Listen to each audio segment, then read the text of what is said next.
South India shopping mall festival and wedding celebrations సరికొత్త designs తో అద్భుతమైన కలెక్షన్.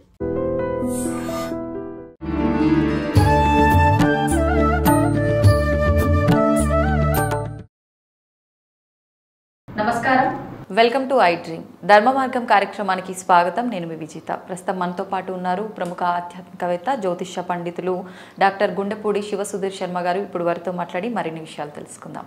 నమస్కారం అండి. శ్రీమాత్రే నమః. శ్రీ గురుభ్యో నమః. కార్తీక మాసం ప్రారంభమైన రెండవ రోజు యమద్వితీయ అని చెప్పి అంటారని విన్నాను. ఏంటి యమద్వితీయ అంటే? యముడు అనగానే పేరు వినగానే భయపడతాం. మన ఆ రోజు యమధర్మరాజుని ఏమైనా పూజించాలా? అసలు ఏంటి ఆ రోజు ప్రత్యేకత? యమద్వితీయ అంటాం. భగినీ హస్త భోజనం అని కూడా పిలుస్తుంటాం అదే రోజు. ఓకే. యమద్వితీయ భగినీ హస్త భోజనం. యమధర్మరాజు అంటే ఎందుకు భయపడాలి? ఆయన పేరు సమవర్తి.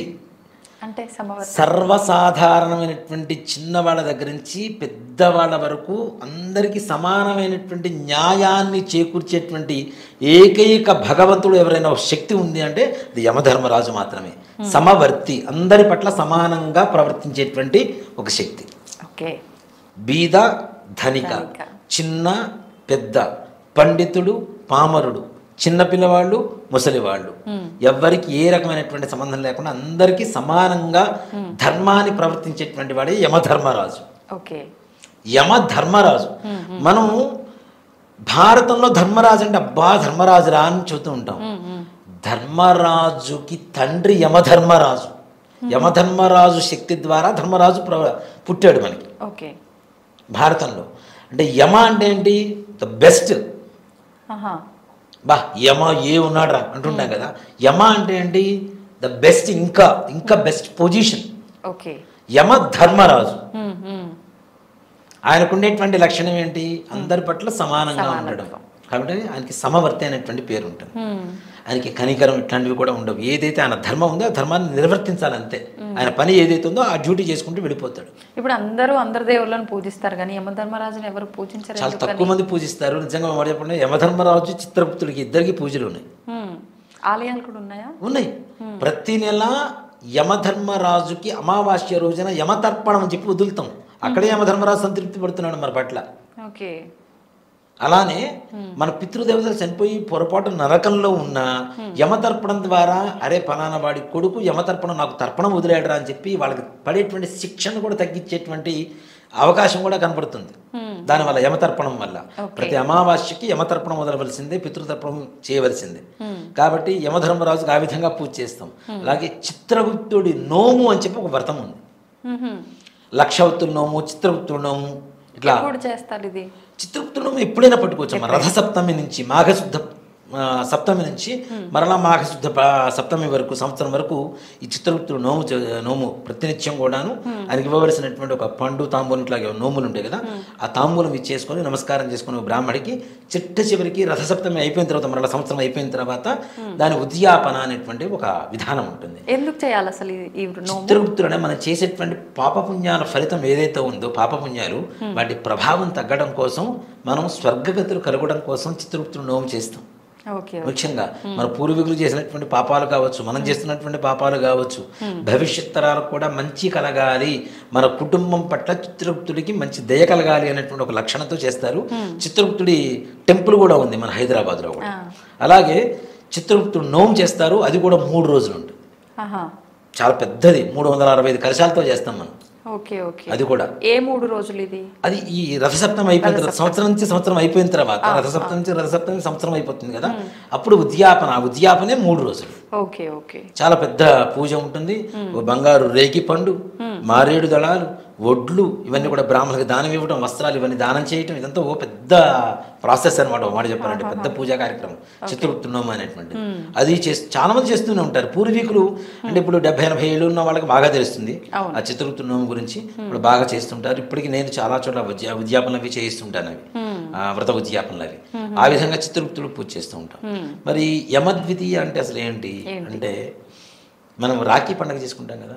ఎప్పుడు చేసుకుంటాం? శ్రావణ శుద్ధ పౌర్ణమి రోజున రాఖీ కట్టుకుంటాం కదా. అసలైనటువంటి రాఖీ పండుగ యమద్వితీయ.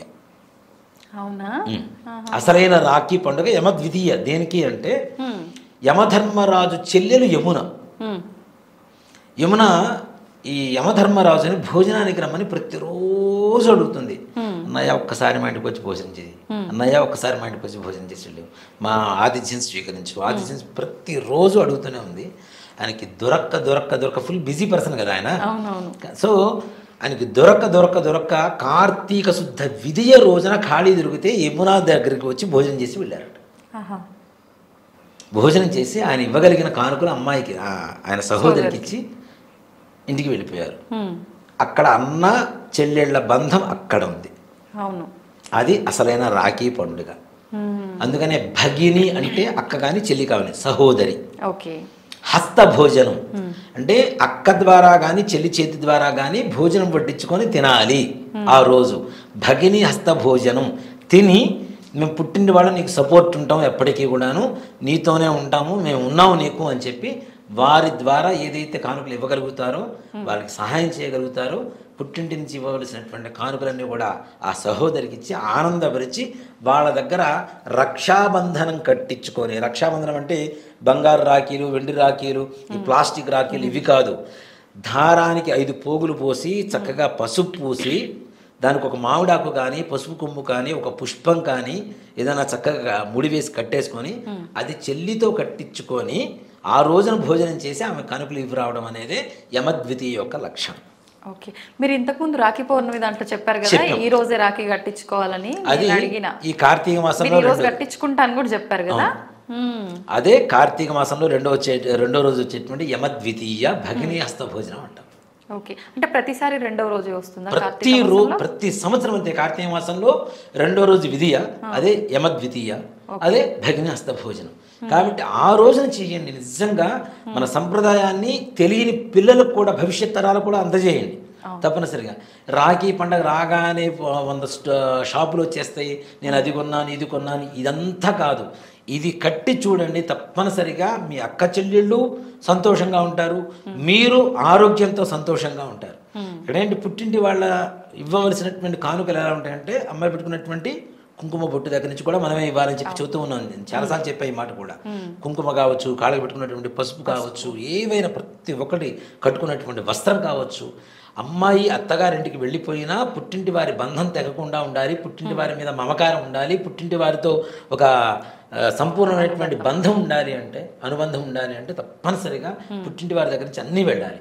అన్ని రోజుల్లో అన్నీ ఇవ్వలేకపోయినా కనీసం ఆ ఒక్క రోజు మీ చెల్లికో అక్కకో ఏమి ఇవ్వగలుగుతారో అన్నీ ఇచ్చేసి చక్కగా, చిన్నవాళ్ళైతే ఆశీర్వదించండి కంకణం కట్టించుకొని, లేదు పెద్దవాళ్ళైతే కాళ్ళకి నమస్కారం చేసినా అండి. తప్పనిసరిగా లక్ష్మీదేవి అనుగ్రహిస్తుంది, యమధర్మరాజు ఆనందపడతాడు. మనకు ఉండేటువంటి ఈ నిజంగా ముఖ్యంగా మాట చెప్పాలంటే వాహన ప్రమాదాలు అరికట్టేటువంటి ఒక యమద్వితీయ అని కూడా చెప్తాను నేను. ఓకే, ఆడవాళ్ళు ఎప్పుడైతే అక్క చెల్లెలతో మనం కంకణం కట్టించుకుంటామో, రక్షాబంధనం కట్టించుకుంటామో, తద్వారా యమధర్మరాజు ఆనందపడి వాహన ప్రమాదాలు కూడా తప్పేటువంటి అవకాశాలు ఎక్కువగా. ఇప్పుడు అక్క చెల్లెళ్ళు లేని వాళ్ళు అంత ఆ వరుస ఉన్నటువంటి వాళ్ళతో అయినా కట్టించుకోండి, పర్వాలేదు. ఇప్పుడు భవిష్యత్తులో అంటే మన జీవితంలో ఎవరో ఒకళ్ళని మనం సహోదరుగా భావిస్తూ ఉంటాం తప్పనిసరి. అవునా? నాకు చాలా మంది సహోదరులు ఉన్నారు. అంటే 23 ఛానల్స్లో చేస్తుంటాను, 23 మంది సహోదరులు ఉన్నారు నాకైతే చెప్తున్నా. సో అలా భావించేటువంటి వాళ్ళు కూడా ఉంటారు. మోర్ దెన్ సిస్టర్స్ కూడా ఉంటారు కొంతమంది. అంటే సొంత చెల్లెల కంటే కూడా ఇంకా ఎక్కువగా మన జీవితంలో ప్రధాన పాత్ర పోషించేటువంటి అమ్మాయిలు కూడా ఉంటారు, ఆడపిల్లలు కూడా ఉంటారు. మోర్ దెన్ సిస్టర్స్ వాళ్ళు. అట్లాంటి వాళ్ళతో అయినా సరే కట్టించుకోవచ్చు, వాళ్ళ దగ్గర నుంచి భోజనం చేయవచ్చు. దీని కులమత భేద విచక్షణ రహితం. ఏ కులం వారైనా ఏ మతం వారైనా చక్కగా రక్షాబంధనం కట్టించుకోవచ్చు, అక్క చెల్లెల చేతుల మీదుగా భోజనం పుట్టించుకొని తినవచ్చు, వాళ్ళకి ఇవ్వాల్సినటువంటి కానుకలు ఇవ్వచ్చు. తద్వారా యమధర్మరాజు అనుగ్రహం కలుగుతుంది, మృత్యుదోషాలు పోతాయి. అలాగే ఆ పుట్టింటి నుంచి వచ్చినటువంటి కానుకల వల్ల వాళ్ళు సంతోషంగా ఉంటారు, మనం సంతోషంగా ఉంటాం.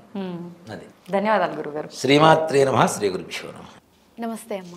నమస్తే అమ్మ. అమ్మ, భగిని హస్త భోజనం అంటే ఏమిటి అసలు? భగిని అంటే సోదరి,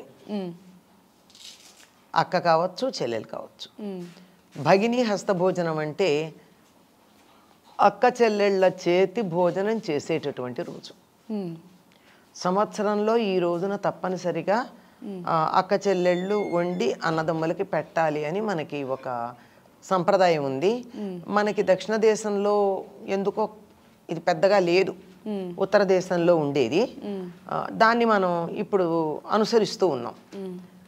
వేరే విషయాల్లో విడిపోతూ ఉన్నా ఇలాంటివి అనుసరించడానికి ప్రాంతీయ భేదాలు లేకుండా అందరి పండగలు చేసుకుంటాం మనం. అవును.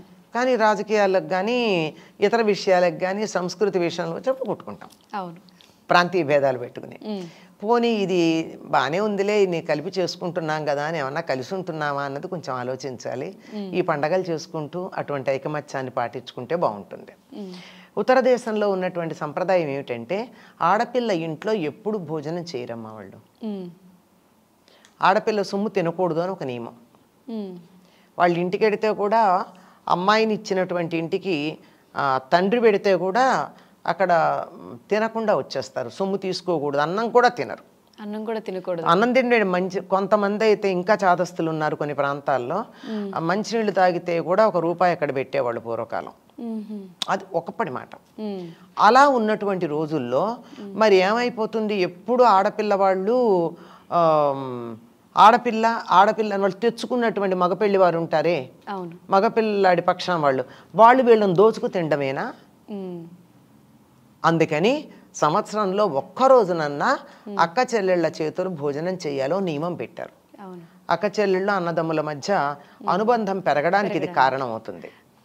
అమ్మ, శ్రావణంలో వచ్చే రక్షాబంధన్, రాఖీ పండుగ మనం జరుపుకుంటాం, దానికి దీనికి ఏమైనా సంబంధం ఉంది? రెండు ఒకలాంటివే కానీ జస్ట్ ఆపోజిట్. అక్కడ ఈ భగినీ హస్త భోజనాన్ని ఉత్తర భయ్యా దూజ్ అంటూ ఉంటారు. అంటే ఇక్కడ అబ్బాయి వెళ్ళి అక్క చెల్లెళ్ళ ఇంట్లో భోంచేస్తాడు. రక్షాబంధనం రోజున అన్నదమ్ములు వచ్చి చెల్లెలింట్లో ఆవిడ చేత రక్ష కట్టించుకుంటారు, ఆవిడకి బహుమానాలు ఇచ్చి. అయితే రెండు చోట్ల కూడా ఆడపిల్లకి బహుమానాలు ఇవ్వడం ఉంటుంది. ఎందుకంటే అన్నదమ్ములకి ఎట్లయినా ఆడపిల్ల అంటే అక్క చెల్లెళ్ళు అంటే ప్రేమ అభిమానాలు ఉంటాయి, అంటే ఉండేవి గట్టిగా చెప్పాలంటే. ఎందుకంటే ఆస్తి హక్కు అడగనంత కాలం అటువంటి అభిమానాలు ఉండేవి. ఆస్తిలో హక్కు పొందిన తర్వాత వీళ్ళు వాళ్ళని చూసేదేమిటమ్మా? ఒకళ్ళనొకడు చూసుకునేదేముంది? ఇద్దరు సమానంగా తల్లిదండ్రుల ఆస్తును పంచుకున్నారు. అబ్బాయిలేమో బాధ్యతలు కూడా పంచుకున్నారు, అమ్మాయిలు బాధ్యతలు పంచుకోలేరు. అట్లాంటప్పుడు అమ్మాయిలకి అంటే అన్నదమ్ముల అక్క చెల్లెళ్ళకి ప్రతిసారి బహుమానాలు ఇవ్వాలేనా? లేదు. అప్పుడు ఇచ్చేవాళ్ళు కాదు. స్త్రీధనం అని చెప్పి అమ్మాయికి కొంత ఇచ్చేవాళ్ళు. ఆ అమ్మాయి ఆ డబ్బు తనే వాడుకునేది, భర్తకి ఇచ్చేది కాదు. స్త్రీధనం అధమాధమం అని చెప్పారు. అంటే అమ్మాయి పుట్టింటి నుంచి తెచ్చుకున్న డబ్బు వాడుకున్నవాడు నీచాతి నీచుడు, అధమమైనటువంటి ధనం వాడుకున్నవాడు అని చెప్పి మనకు ధర్మశాస్త్రాలు చెప్తున్నాయి. అంచేత తన సొంతానికి తను ఏదైనా దాన ధర్మాలు చేయాలన్నా ఎవరికన్నా ఇవ్వాలన్నా తాను ఇచ్చుకోవడం, దాని గురించి అడిగేటటువంటి అధికారం కూడా లేదు. అట్లా ఇచ్చిందే వరే ఉండేది కనుక అమ్మాయికి తప్పనిసరిగా అన్నదమ్ములు ఎట్టి పరిస్థితుల్లోనూ ఇంట్లో ఏ శుభం జరిగినా మొదట ఆడపిల్లలకి ఏదో ఒకటి ఇవ్వకుండా జరిగేది కాదు. అలాగా వీళ్ళు వెళ్ళి రక్షాబంధనం రోజున చెల్లెలికి చేత రక్ష కట్టించుకున్నాక ఆవిడికి బహుమానాలు ఇచ్చొస్తారు. ఆవిడ కూడా ఏదో స్వీట్లు పెట్టడం లాంటివి చేస్తుంది, అంతే తప్ప భోజన భాజనాలు ఏమి ఉండవు. ఇక్కడ తప్పనిసరిగా చెల్లెలింట్లో భోజనం చెయ్యాలి, కంపల్సరీ చెయ్యాలి. అక్కడ ఇంకోసారి అక్క చెల్లెళ్ళు అన్నదమ్ములు ఇళ్ళకెళ్ళి కూడా రక్ష కట్టి అక్కడ భోజనాలు చేస్తారు. ఏదైనా అక్కడ ఆడపిల్లలు వెళ్ళి రక్ష కడతారు, ఇక్కడ మగపిల్లలు వచ్చి భోజనం చేస్తారు. భోజనం చేసే అవకాశం ఇది ఒకటి. ఎందుకు ఈ రోజు చేయాలి అనేది ఒకటి వస్తుంది. దీనికి ఇంకో పేరు ఏమిటో తెలుసా? యమద్వితీయ అని. దీనికి మనం ఏం చెప్పుకున్నాం? ధనత్రయోదశి, నరక చతుర్దశి, దీపావళి, 3 యముడితో సంబంధం ఉన్నది. దీపావళి కూడా అమావాస్య పితృదేవతలకు సంబంధించింది గనక ఆనాడు తప్పనిసరిగా పితృదేవతలకి తర్పణాలు ఇస్తారు. ఈ 3 తర్వాత యమలోకం నుంచి ఈయన వస్తాడు. ఎవరు? బలి చక్రవర్తి వచ్చి పరిపాలన చేస్తాడు పాడ్యమి నాడు. 5వ రోజు యమద్వితీయ. యమద్వితీయ దీనికి అదే పేరు. యమద్వితీయ అనే పేరు ఎందుకు వచ్చిందంటే అసలు అన్నదమ్ములు వెళ్ళి అక్క చెల్లెళ్ళ ఇళ్లలో భోజనం చెయ్యాలి అనే నియమం కూడా ఎందుకు వచ్చిందంటే యముడి కారణంగా వచ్చింది. యముడి కారణంగా. యముడు యమున ఇద్దరు కవల పిల్లలు. చెల్లెలంటే చాలా ఇష్టం, అన్నగారంటే అమ్మాయికి కూడా ఇష్టం. చాలా కాలమైంది, ఎంత కాలానికి అన్నయ్య రాడు. ఎప్పుడు ఆయన 24/7 డ్యూటీలో ఉంటాడు కదా యమధర్మరాజు. తన విద్యుక్త ధర్మం నుంచి కొంచెం కూడా పక్కకి జరగడు. అందుకే కదా మనం ఎక్కడన్నా చాలా స్ట్రిక్ట్గా ఉంటే యముడండి అంటాం. అంటే స్ట్రిక్ట్నెస్ డిసిప్లిన్ అన్న దానికి సంకేతమైన వాళ్ళ నాన్నగారు లాగా. వాళ్ళ నాన్నగారు ఎవరు? సూర్యుడు. సూర్యుడు ఎప్పుడన్నా ఒక్క క్షణం ఆలస్యంగా ఉదయించటం కానీ ఆలస్యంగా అస్తమించటం కానీ చేశాడా? అంత పర్ఫెక్ట్ డిసిప్లిన్తో ఉంటాడు. ఈయన కూడా అంతే. తను ఉండడమే కాదు, అందరినీ ఉంచుతాడు ఈయన యముడు. అట్లాంటి ఆయన్ని ఎన్నిసార్లు అడిగింది వాళ్ళ చెల్లెలు, ఒక్కసారి మా ఇంటికి రా, మా ఇంటికి రా అని. ఆయనకి డ్యూటీలో ఆఫ్ దొరకల. చివరికి ఒకరోజు వెళ్ళాడు. వెళ్ళాక తృప్తిగా భోజనం చేశాడు. భోజనం చేశాక ఆనందంగా ఉన్నాడు. ఉండి చెల్లెల్ని ఏదన్నా వరం కోరుకోమ్మా, ఇంత నీ చేతి భోజనం చేశాను, చాలా ఆనందంగా ఉంది అన్నాడు. ఆవిడప్పుడు కోరుకుంది, ఈనాడు ఏ సోదరుడైతే తన సోదరి ఇంటికి వెళ్ళి భోజనం చేస్తాడో అటువంటి వాళ్ళకి అపమృత్యువు లేకుండా వరం ఈయన అన్నా అని అడిగింది. అంచేత ఈనాడు భగినీ హస్త భోజనం నాడు, యమద్వితీయ నాడు, అంటే కార్తీక శుద్ధ ద్వితీయ నాడు ఎవరైతే అక్క చెల్లెళ్ళ ఇళ్ళకి వెళ్ళి ఆవిడ చేతి వంట భోజనం చేస్తారో వాళ్ళకి అపమృత్యువు బాధ ఉండదు. అపమృత్యు అంటే ఆయుర్దాయం పూర్తి కాకుండా అర్ధాంతరంగా చచ్చిపోవడం. ఇది చాలా మందికి, అంటే మన దాంట్లో చాలా మంది హిందువుల్లో ఇది ఫాలో అవుతూ ఉంటారమ్మా. చాలా మందికి అసలు అమ్మ ఉత్తర దేశంలో ఫాలో అయినట్టుగా దక్షిణ దేశంలో మనం ఫాలో కామమ్మా. మన దగ్గర ఆడపిల్ల ఇంట్లో భోజనం చేయకూడదు లాంటి నియమాలు ఏం లేవు కదా మన. అందువల్ల ఇప్పుడు మనం రక్షాబంధనం అనుసరిస్తున్నాం, భగినీ హస్త భోజనం కూడా అనుసరిస్తున్నాం. మంచిదే, తప్పేం లేదు. దీని వెనక ఇంత మంచి మహత్తరమైనటువంటి విశేషం ఉంది. అన్నదమ్ములు అక్క చెల్లెళ్ళ మధ్య, అంటే సిబ్లింగ్స్ అంటామే, సిబ్లింగ్స్ మధ్య సద్భావన ఉండి సంబంధ బాంధవ్యాలు పెరగడానికి ఈ రకంగా భోజన భాజనాలు సహకరిస్తాయి. ఇప్పుడైతే ప్రయాణ సౌకర్యాలు మనకు అందుబాటులో ఉన్నాయి గనక ఎప్పుడు పడితే అప్పుడే వెళ్ళగలుగుతున్నాం.